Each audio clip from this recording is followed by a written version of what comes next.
Welcome back. Time to have a look at your sport with me, Lebo Majubanya. And we start with some good news where South Africa's wheelchair tennis sensation, Kgothatso KG Montjane, recently became the very first African woman to win a title at the year-end championship. Now, those are the championships, the NEC Wheelchair Singles Masters and the ITF Wheelchair Doubles Masters.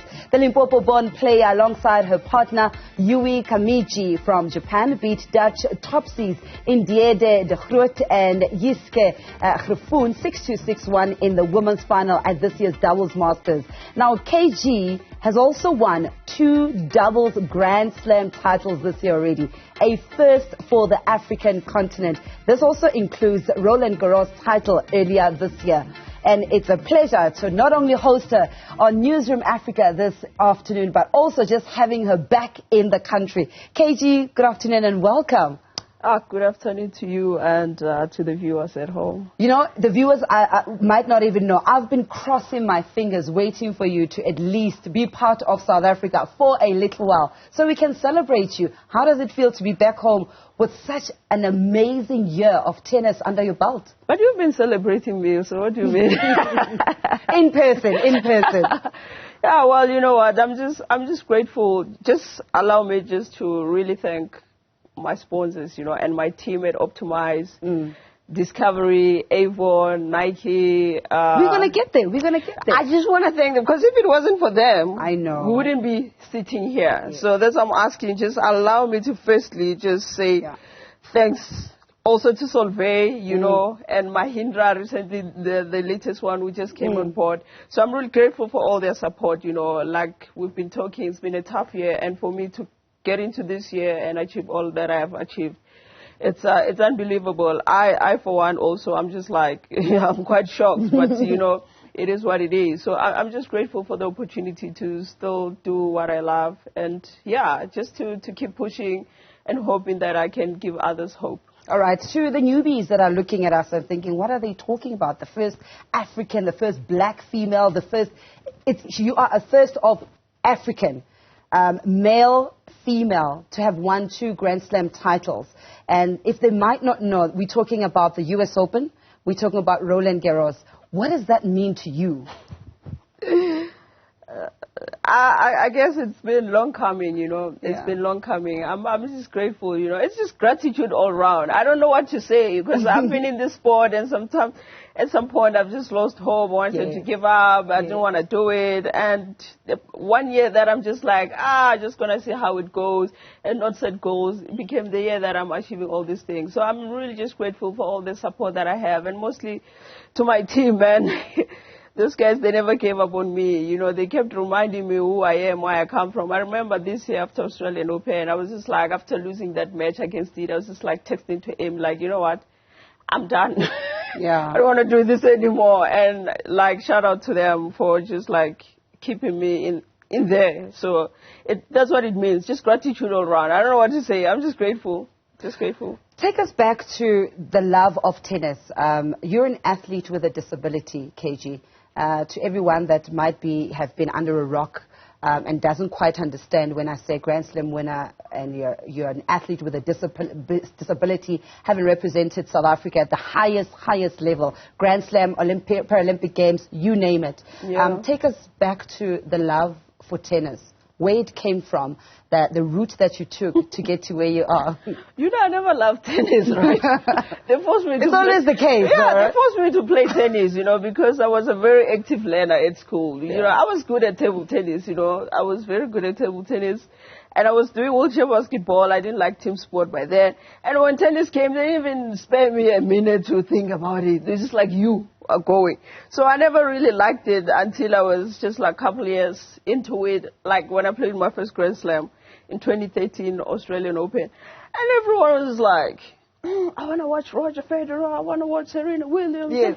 Everyone is me. And everyone was just like, I'm like, who are those? Why are you guys making a big fuss out of them? You know, and I was like, okay, let's Google. And I'm like, whoa, geez, this is a big deal, you know. That's the time and moment I really started taking it serious. You know, it's like, you know what, I'm just going to try my level best and try working hard and see if I can play many more of this tournament. So 2013, I think that's where it started for me to really be like, I want to do this thing because, I also want to see Serena Williams and Roger Federer. And that's just where it all started, to be honest. Now, you talked about the sponsors right at the beginning, at the top of the show. We had SA Men's Hockey yesterday, and they're struggling to get sponsors.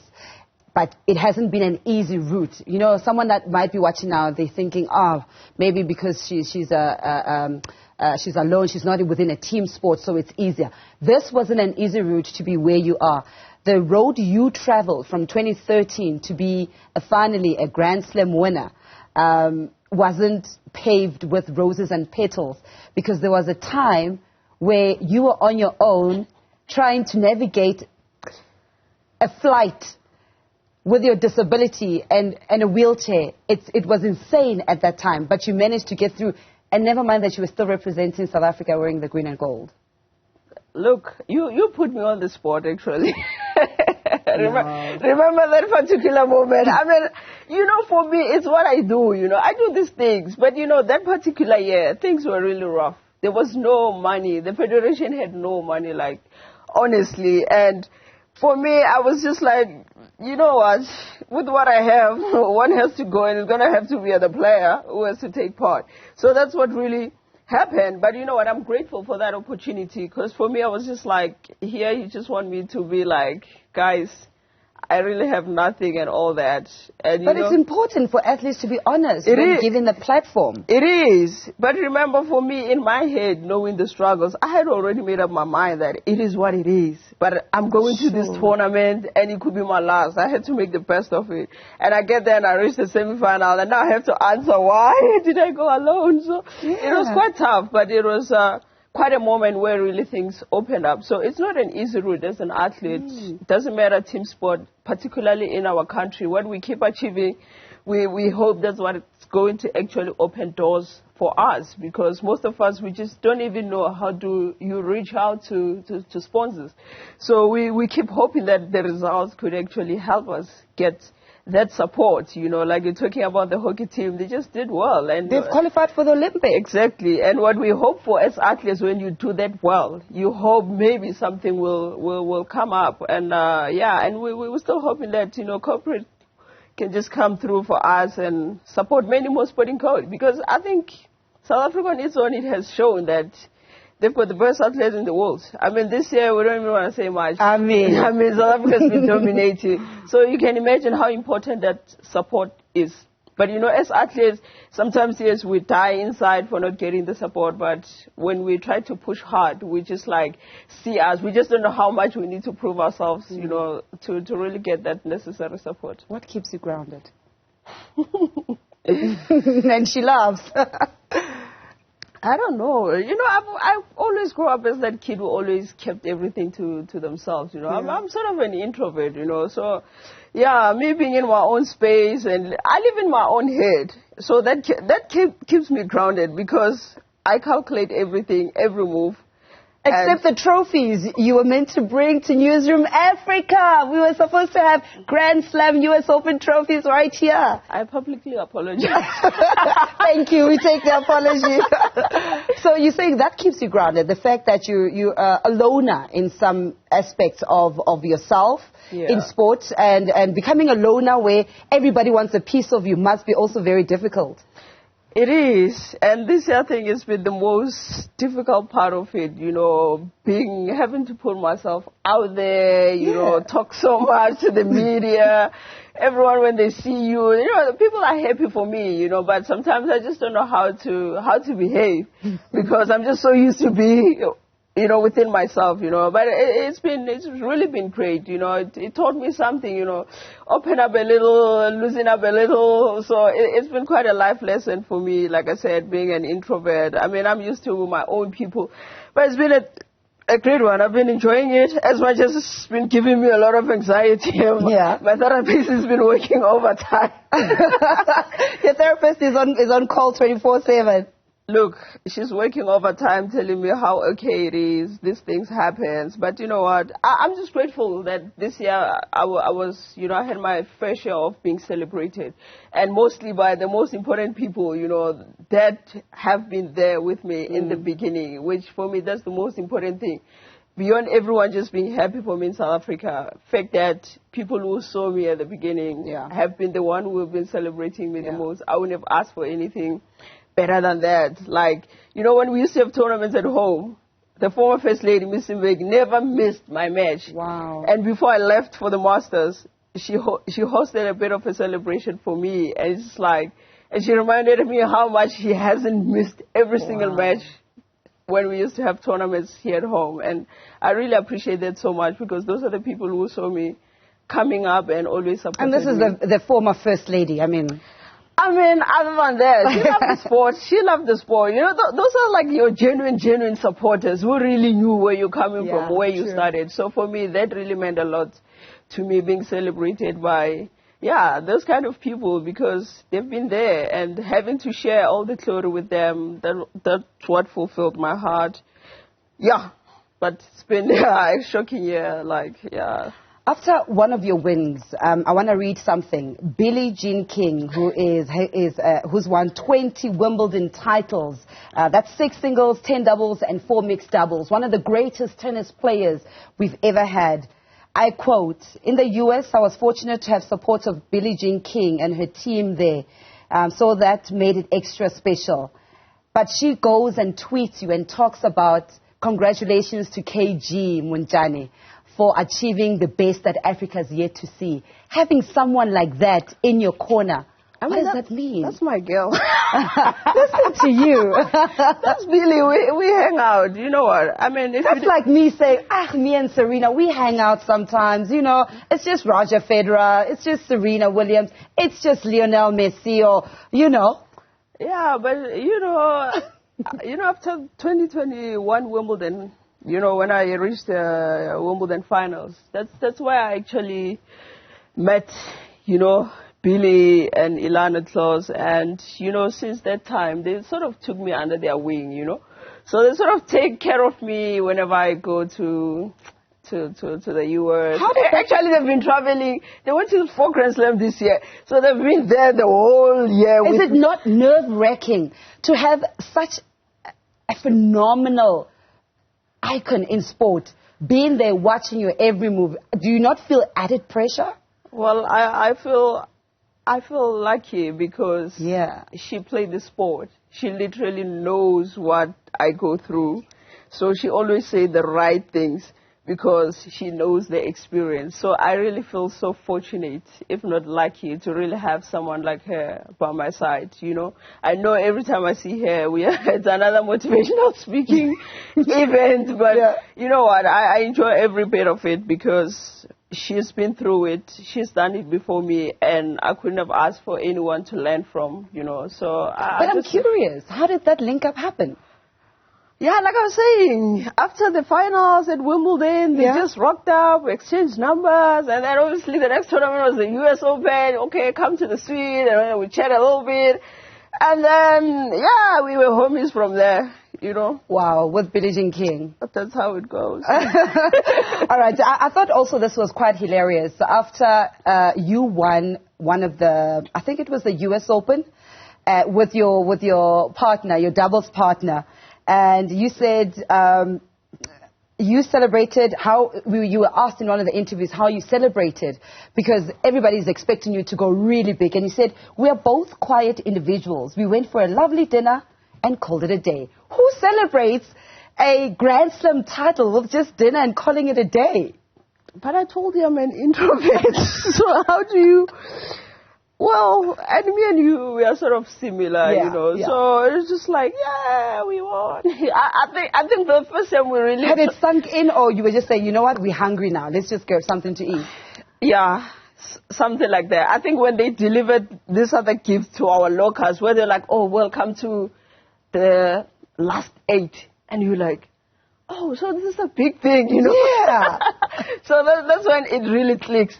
But honestly, for the fact that we didn't play that final, I think also that was one thing that contributed to us not celebrating, because we wanted to play, you know. We went out that morning and we knew we might not play, but we were like, no, maybe they're playing mind games, you know. So we're ready, but the fact that we didn't play, you know, that's why I think we didn't go out. But also at Roland Garros, I don't think we did anything, you know. So I don't know, maybe You're underestimating how amazing you are, you know. You think so? Yeah. Maybe we just chilled. Maybe you are. But you're talking about Roland Garros. We're talking about US Open, Wimbledon, Australian Open, 4 Grand Slams. If I had to ask you which of those are the easiest or the most toughest? Jeez, I don't think there's any easy competition, you know. I just don't think there's any easy one. Can you compare them? I think you can compare them according to the surfaces. Yes. Wimbledon will remain the hardest because it's on grass. For us on wheelchair, I mean, even for everybody, you see how much they slip, and the grass is heavy on the legs. Just explain that to someone who's watching for the first time and might not understand when you say grass, because it's grass and clay. But you're in a wheelchair, and you have to wheel yourself on grass. Never mind walking on grass is difficult. Running on grass is extremely difficult. You have to wheel yourself on grass. You have to concentrate on hitting the ball, getting your aces.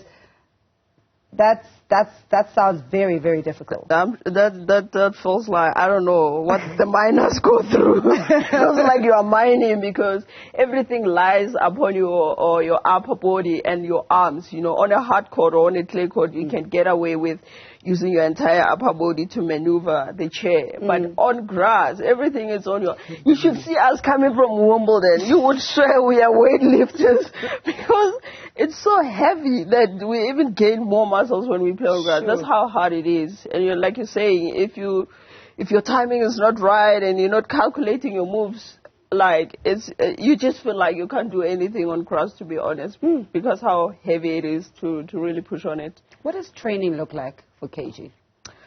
My training is chilled, you know. I think as I grow into the sport, you know, I tend to realize that it's not about the long hours, you know. It's just about... But that comes with maturity and the years, the decades you've spent in the sport. Yes, you realize it's not about the quantity, it's about the quality. So it depends on the quality of the session that particular day. If I go in and I'm just making it all over and it feels good, that's good enough. What's the most important part of the training for me at the moment is just, you know, strengthening and conditioning. Spend so much time in the gym, and I spend so much time doing the mental work, you know. I think after that injury, that's what I felt like I need to do in this particular year. The elbow injury? Yes, because... We never thought that you were coming back after that. I mean, I spoke to you some years ago, but you were so depleted with that injury mentally. I never thought you were coming back. Yeah, me neither. I didn't think I was coming back. So, but, you know, had to do a lot of therapy or go through a lot of mental work with that. Now, how important is that mental work? We've seen Naomi Osaka suffering, pulling out. We've seen Serena Williams, postpartum depression. We've seen Michael Phelps, the swimmer, and they went through mental illness, obstacles, issues, or diseases, as some would even say. How important is that mental health aspect in your training and in your everyday to overcome certain things that us, the viewers, are just looking at you as fans, perhaps? It's very important, because as athletes, sometimes we just feel like what we do, it's all our life is, not realizing that life is just much bigger than what you actually do, you know. And hence I keep saying, you know, shout out to my team at Optimize. If it wasn't for them to just really, you know, remind me that we're going to be here with you no matter what. Either you win or you lose, we will always be behind you. And yeah, and I just took a personal decision that, you know, this year I'm just going to sort of just see if I can spend so much time in therapy. You know, I did, because also the pain, it lived in my head. Even when it was starting to get better, I would still have a fear of just playing the short, because when it was way too painful, you just feel like it's always there. So took a lot of, you know, mental work to really, you know, appreciate that pain and tell yourself that, yeah, it used to be there, but now I'm feeling better, you know. So, like I'm saying, I annoy my therapist so much. I live in therapy even now. You know, she's like babysitting me. I love that. Every time I feel awkward, I'm just like, is it normal, you know? And she always pulls through for me. So it's really important to really give yourself time to understand your feelings, you know? Because people think athletes are the most strongest people because they work out, they seem like they're mentally tough. Jeez, but that's the most toughest thing to really deal with your mental health. Because once you get all these panic attacks, anxieties, because, I mean, I went to the Australian Open thinking I'm feeling better. And they put me on the biggest stadium to play at. Was that overwhelming? It was. Yeah. Because I'm thinking I'm just coming back. And why are they making me play in such a big court? I mean, what if this pain comes back? You know, I'm supposed to be playing a match, but I have a lot of... thinking all of those things. So that's why it was so important when I came back to be like, I don't want to be asking myself all these questions when I'm supposed to play. So how do I keep that? Sure. You know, so that's where the mental work started with the therapist. And started, you know, showing myself kindness, showing myself grace. And we love to see it. We love to see it. But now, before we run out of time completely, your next big tournaments? You've just come back on Wednesday. I know it's still too soon. December is literally 2 days long, and we've got the Australian Open in January. Is that what you're training for? Next tournaments, but just before the Australian Open, will you be busy with the other pre-tournaments? Yeah. I mean, I think from the 4th or 8th of January, our first 2 lead-up tournaments will start. So those are going to be my warm-up tournaments before Australian Open. So I'm just taking another week off in the next week, and then start preparing for the Australian Open, you know. And I'm glad this time that I managed to finish my season, you know, earlier, because also this time allows me to really spend time with, you know, family and friends. Like I've been talking about having a normal life. What is a normal life? I know we've only got like 40 seconds. Quickly take me through a normal life with you. Well, spending time with friends and family, doing different stuff out of tennis, out of sports, and not watching sports on TV. That helps, doesn't it? Yeah, so, I think those are normal things. Also that my friends are trying to make me do, you know, just to step out my comfort zone and, you know, chill out, do picnics and, Quick one, favorite food before you go on court? Are you too nervous to eat, or is there something that you eat before you go on court? I am too nervous to eat. So before I go on court, I'm either eating a banana or I'm having an energy drink. So I'm just sort of putting a lot of sugar into my body because sugar helps me with that, you know, maintaining those nerves. So, So banana or energy drink, that's what helps me. I'm too nervous to eat. I mean, I can wait long.